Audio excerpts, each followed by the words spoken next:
What if I told you that in the heart of London stands a fortress where the screams of the executed still echo through corridors that have witnessed nearly 1,000 years of torture, murder, and unimaginable cruelty? What if I told you that this place, visited by millions of tourists each year, holds secrets so dark that even hardened historians struggle to recount them without feeling a chill down their spine? Tonight, you're about to discover why the Tower of London isn't just a historic monument. It's a monument to human suffering on an unimaginable scale. From royal beheadings conducted with surgical precision to botched executions that took dozens of axe blows, from torture devices designed to extract confessions through agony to mysterious disappearances that remain unsolved after 5 centuries, this fortress has collected more blood, more screams, and more restless souls than perhaps any other structure on Earth.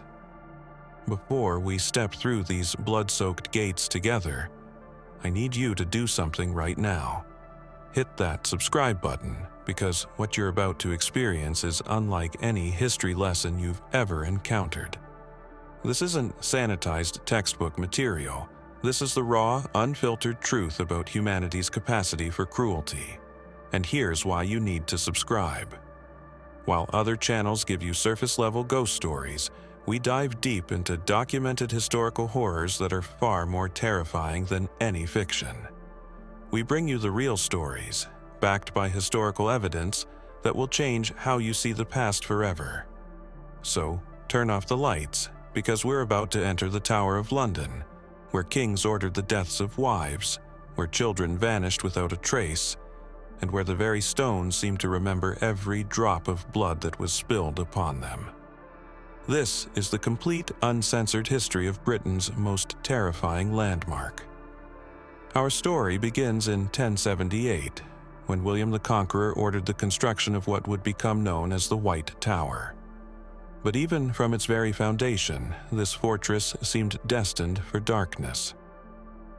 The Norman conquest had already bathed England in blood, and William needed a symbol of his absolute power, something that would strike fear into the hearts of any who dared oppose him.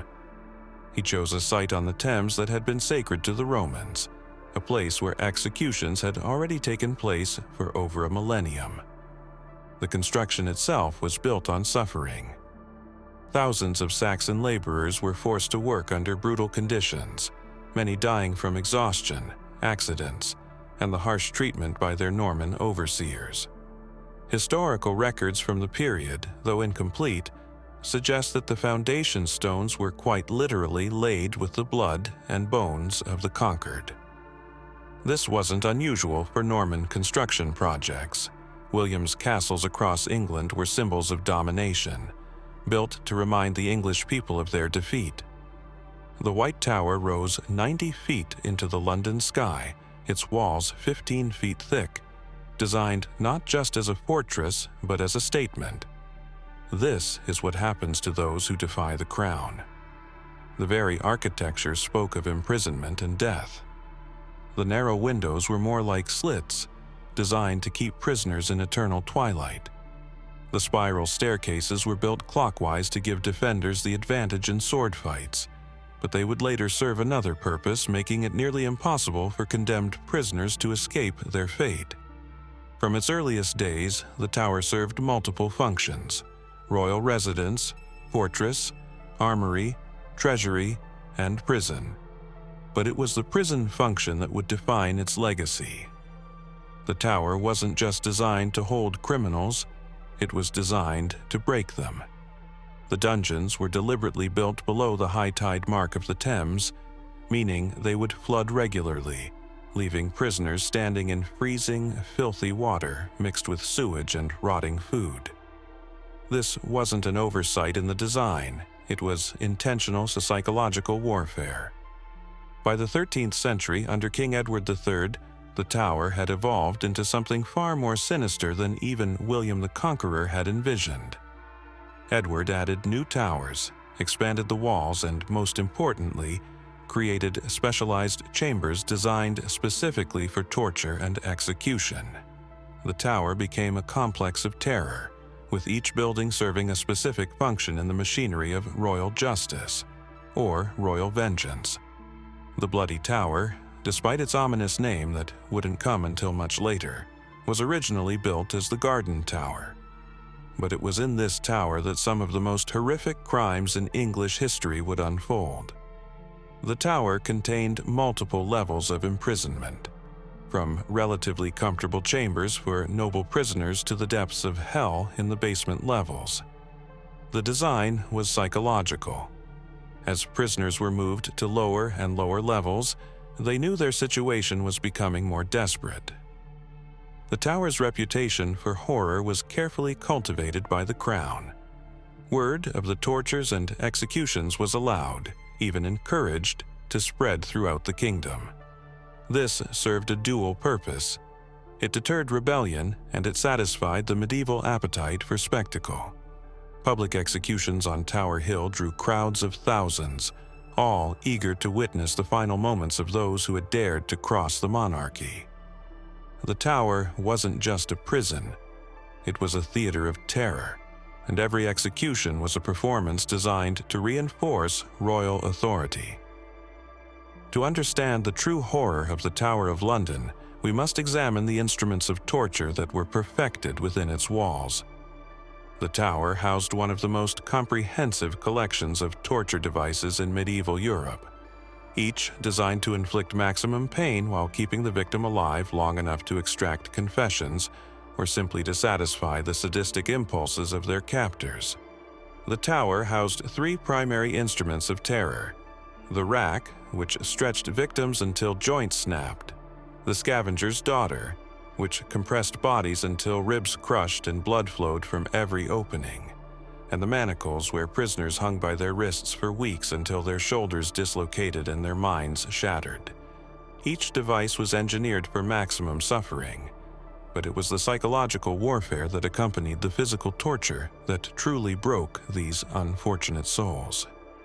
Father John Gerard, a Jesuit priest imprisoned in the tower during the reign of Elizabeth I, provided one of the most detailed first-hand accounts of torture by manacles.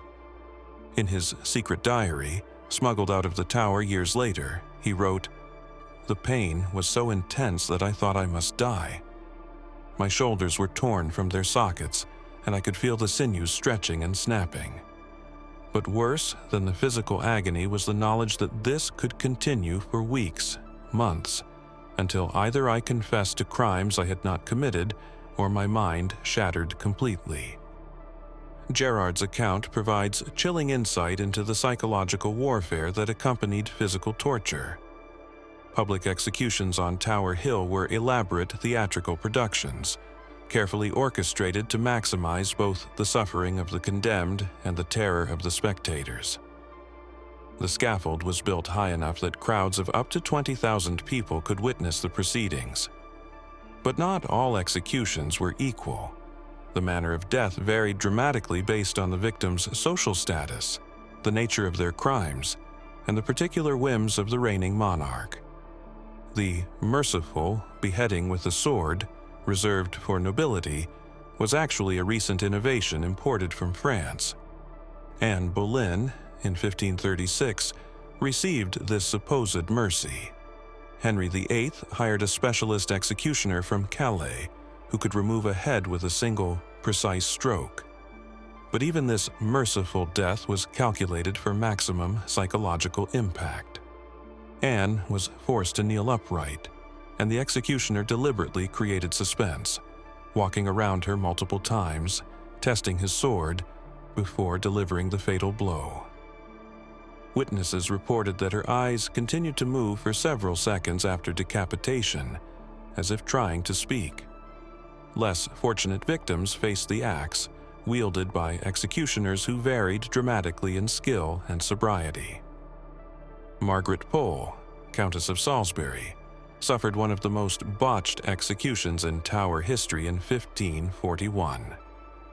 The 67-year-old countess refused to lay her head on the block, declaring her innocence and stating that she had committed no crime. When the executioner attempted to force her, she broke free and ran around the scaffold while the executioner chased her with his axe, hacking at her neck and shoulders. It took 11 blows to finally kill her, each one witnessed by thousands of horrified spectators. The executioner was reportedly so drunk that he could barely stand, much less aim accurately. Common criminals faced even worse fates. Hanging, drawing, and quartering was reserved for those guilty of high treason, and the tower witnessed several of these barbaric spectacles. The victim was first hanged until nearly dead, then cut down while still alive, disemboweled, and finally chopped into quarters. Guy Fawkes, the most famous victim of this punishment, cheated his executioners by jumping from the gallows and breaking his neck, denying the crowd the full spectacle they had come to see. But others were not so fortunate. Their screams could be heard across the Thames as they were slowly butchered while still conscious. No discussion of the tower's horrors would be complete without examining what may be its most sinister mystery: the disappearance of the princes in the tower. In 1483, 12-year-old Edward V and his 9-year-old brother Richard were lodged in the tower, supposedly for their protection during the political upheaval following their father Edward IV's death. They were never seen alive again, and their fate remains one of history's most enduring mysteries. The boys' uncle, Richard Duke of Gloucester, had declared their birth illegitimate and claimed the throne as Richard III, but the princes remained a threat to his rule simply by existing. Many nobles still considered them the rightful heirs to the throne. Historical accounts from the period describe the boys being seen playing in the tower gardens and at the windows of their chambers, but these sightings gradually became less frequent before stopping entirely in the autumn of 1483. Sir Thomas More, writing years later, claimed that Richard III ordered their deaths and that they were smothered in their beds by agents of the king.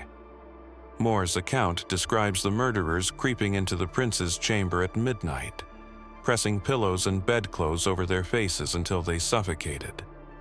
According to More, the bodies were initially buried at the foot of a staircase within the tower, but were later moved to a secret location that died with Richard III. However, it's crucial to note that More was writing during the Tudor reign, when blackening Richard III's reputation served political purposes, so his account must be viewed with considerable skepticism. In 1674, during renovation work on the White Tower, workmen discovered a wooden box containing the skeletons of 2 children buried beneath a staircase, exactly where More had claimed the princes were initially interred. The bones were examined by the royal physician, who declared them to be approximately the right age to be the missing princes. By order of King Charles II, the remains were placed in Westminster Abbey, where they rest today in a marble urn designed by Christopher Wren. However, the bones have never been subjected to modern forensic analysis, and their true identity remains scientifically unproven. The mystery deepens when we consider alternative theories. Some historians argue that the princes may have been killed on orders from Henry Tudor, later Henry VII, who had his own claim to the throne and would have seen the princes as threats. Others suggest they may have died of natural causes. Plague and other diseases were common in the tower, and that their bodies were secretly disposed of to prevent them from becoming rallying points for Richard III's enemies. The truth is that we may never know exactly what happened to these 2 young boys, but their disappearance represents one of the darkest chapters in the tower's already bloody history. If the Tower of London needed a patron saint of bloodshed, it would undoubtedly be Henry VIII. During his 38-year reign, Henry transformed the tower from a place of occasional executions into an industrial-scale killing machine. His paranoia, sexual appetites, and absolute power combined to create an atmosphere of terror that extended far beyond the tower's walls, but it was within those ancient stones that his cruelty reached its most horrific expression. Anne Boleyn's execution in 1536 set the template for Henry's treatment of wives who failed to produce male heirs or who otherwise displeased him. but the execution itself was only the culmination of months of psychological torture. Anne was arrested on charges of adultery, incest, and treason, accusations that historians now widely consider fabricated. She was held in the same apartments where she had prepared for her coronation just 3 years earlier, a cruel irony that was almost certainly intentional. For 17 days, she was interrogated repeatedly, threatened with torture, and told in graphic detail how she would die. What makes Anne's case particularly chilling is the systematic way Henry eliminated anyone who might have supported her.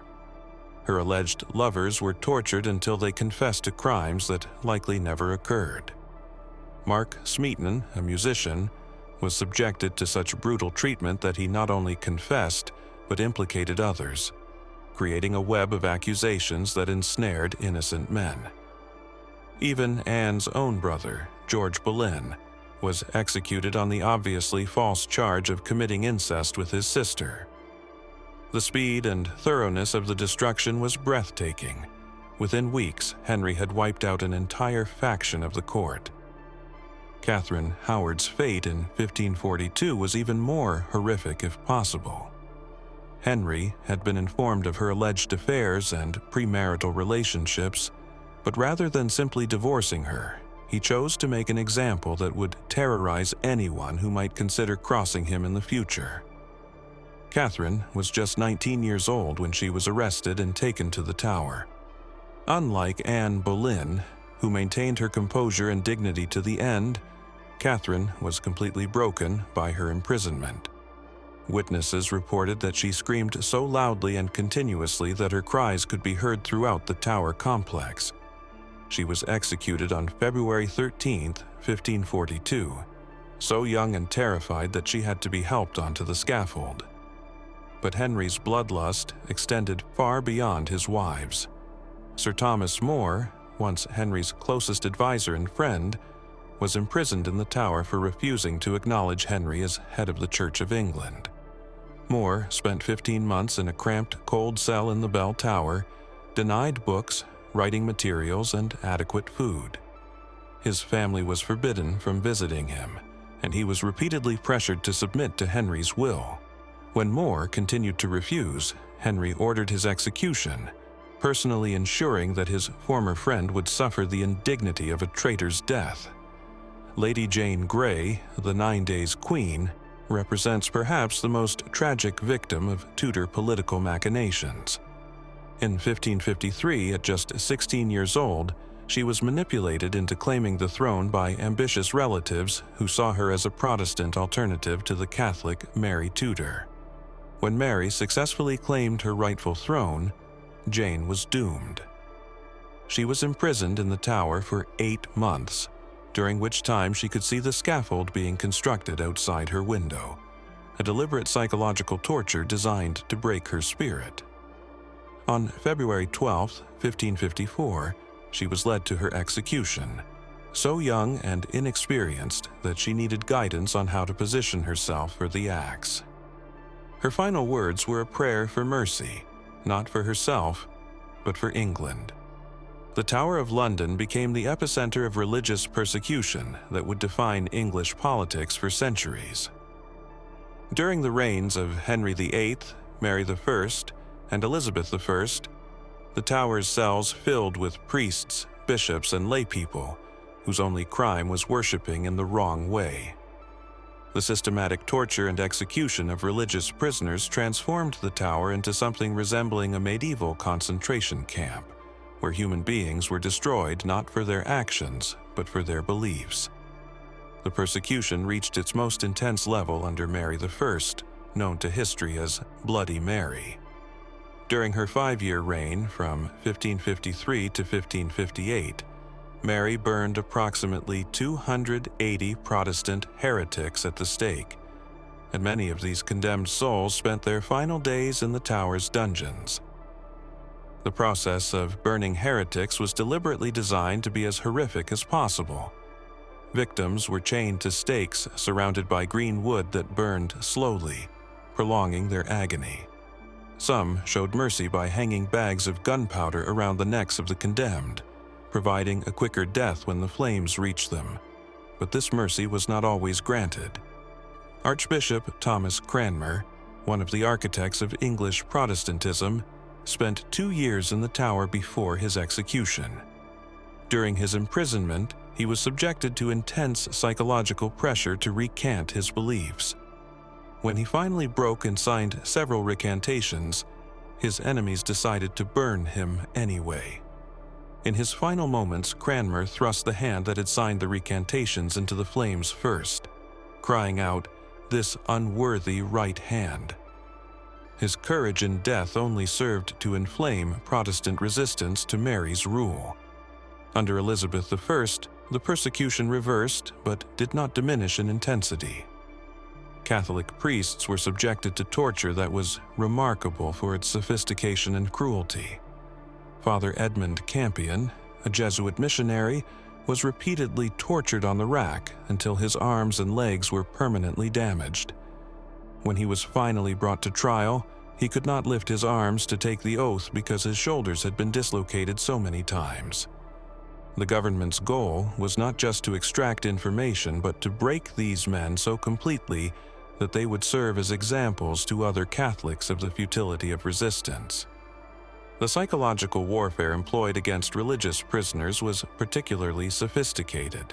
Catholic priests were often forced to watch the execution of their colleagues before their own trials, knowing they would face the same fate.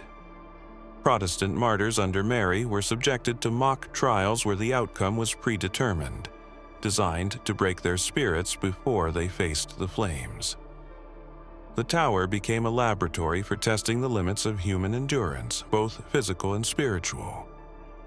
November 5, 1605, marked one of the most dramatic chapters in the Tower's history when Guy Fawkes and his fellow conspirators were brought there following the discovery of the gunpowder plot.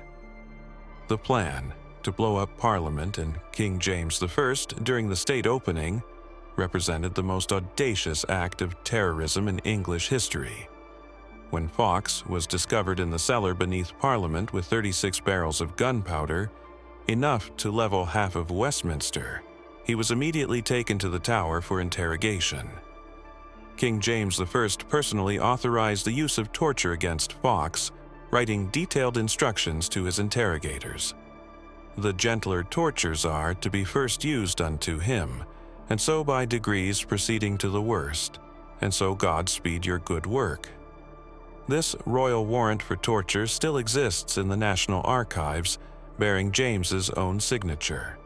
A chilling reminder of how casually monarchs ordered unspeakable suffering. The gentler tortures included sleep deprivation, starvation, and psychological intimidation, while the worst meant the rack, manacles, and other devices designed to shatter both body and mind. Fawkes initially resisted interrogation with remarkable courage, giving only his name as John Johnson and maintaining his silence despite increasingly brutal treatment. However, after several days on the rack, his resistance finally broke. The difference between his signature before and after torture is stark evidence of what was done to him.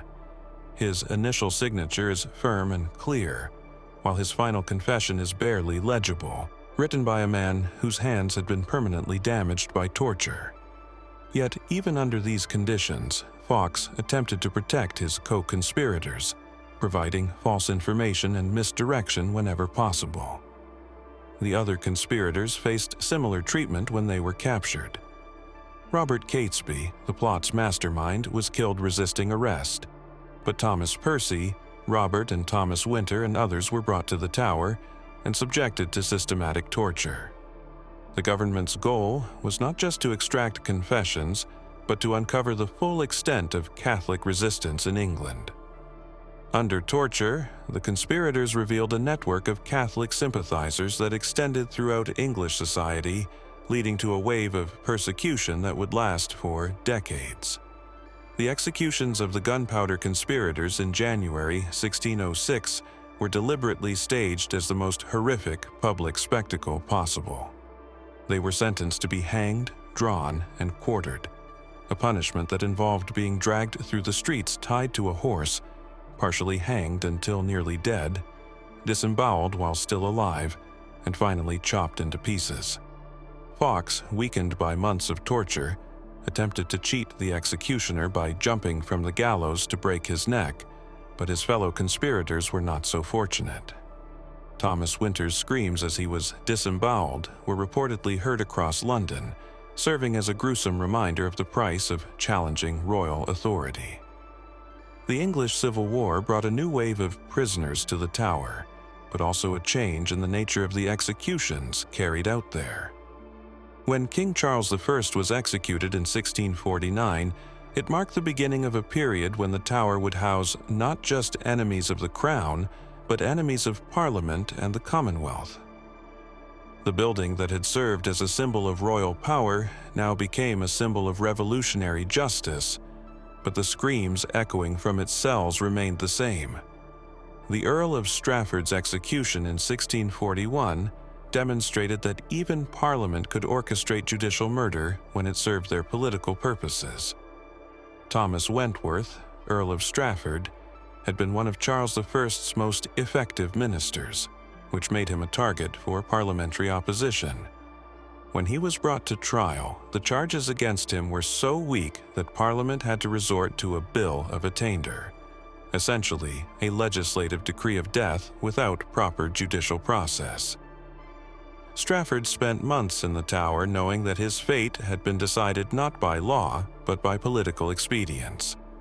His execution was attended by an estimated 200,000 people, making it one of the largest public gatherings in English history to that point. During the Commonwealth period under Oliver Cromwell, the Tower housed a different kind of prisoner: royalist supporters who refused to accept the new Republican government. These prisoners faced not just the threat of execution, but the psychological torture of watching their entire world order collapse around them. Many had been born into privilege and power, only to find themselves in cramped cells facing the same fate as common criminals. The reversal of fortune was itself a form of torture, carefully calculated by their captors. The restoration of the monarchy in 1660 brought yet another wave of revenge to the Tower. Those who had supported Parliament in the execution of Charles I now found themselves imprisoned in the same cells where they had once sent their enemies. The cycle of violence continued unabated, proving that the Tower's appetite for blood was independent of whatever political system controlled it. The execution of Colonel James Turner in 1664 represents one of the last traditional beheadings on Tower Hill, but it was notable for the complete breakdown of the execution process. Turner, a Scottish soldier who had been convicted of highway robbery, was so drunk on the scaffold that he could barely stand. The executioner was equally intoxicated, and it took 3 attempts to sever Turner's head completely. The crowd, which had come expecting a solemn ceremony, instead witnessed a grotesque farce that left many questioning whether such public spectacles should continue. The last execution on Tower Hill took place in 1747, when Lord Lovat, a Scottish Jacobite, was beheaded for his role in the failed 1745 uprising. By this time, public attitudes toward executions had begun to change, and there was growing unease about the spectacle of public death. Lovat himself seemed to understand that he was witnessing the end of an era. He joked with the crowd and even examined the axe that would kill him, commenting on its sharpness. His death marked the end of nearly 7 centuries of public executions at the Tower, but the building's reputation for horror was already permanently established. The Tower of London's role as a place of imprisonment and execution didn't end with the 18th century. During both World Wars, the ancient fortress once again housed prisoners, spies, and traitors, proving that its capacity for horror could adapt to any era. The Tower's final executions took place during World War II, when German spies were shot in the same courtyard where Anne Boleyn had lost her head 4 centuries earlier. During World War I, 11 German spies were executed by firing squad in the Tower. These men had been captured attempting to gather intelligence about British military preparations, and their trials were conducted in secret to prevent public sympathy for their fate. The executions took place at dawn in the courtyard of the tower, with the condemned men blindfolded and tied to chairs. Unlike the public spectacles of previous centuries, these deaths were conducted in secrecy, witnessed only by military officials and medical personnel. The last person to be executed in the tower was Joseph Jacobs, a German spy who was shot on August 15, 1941. Jacobs had parachuted into England and broken his ankle upon landing, making him an easy target for capture. What makes his case particularly poignant is that he was executed while sitting in a chair due to his injury, a small mercy that nonetheless ended with the same result. With Jacobs' death, the tower's nearly 9-century career as a place of execution finally came to an end. But the building's dark legacy was already secure. But death was not the end for many who perished within the tower's walls. For centuries, visitors, guards, and staff have reported encounters with spirits who seem unable to accept that their earthly torments have ended. These are not mere legends or tourist attractions. These are documented sightings reported by credible witnesses, including military personnel, historians, and even members of the royal family. Anne Boleyn's ghost is perhaps the most famous of the tower's supernatural residents. She has been seen walking the courtyard where she was executed, sometimes carrying her head under her arm, other times appearing completely whole. In 1864, a tower guard reported seeing a woman in Tudor dress standing near the chapel of St. Peter ad Vincula at midnight. When he challenged her, she turned to reveal the pale, severed head of Anne Boleyn. The guard fainted and was found unconscious the next morning. His hair reportedly turned white from shock.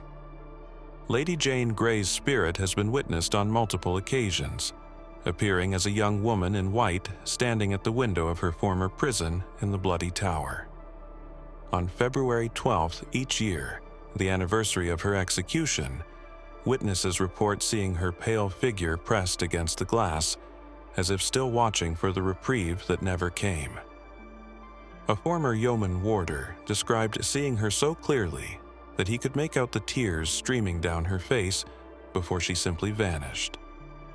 Perhaps most chilling of all is the phantom bear that roams the tower grounds. This spectral beast is believed to be connected to the tower's former role as home to the royal menagerie, where exotic animals were kept for the entertainment of monarchs and their guests.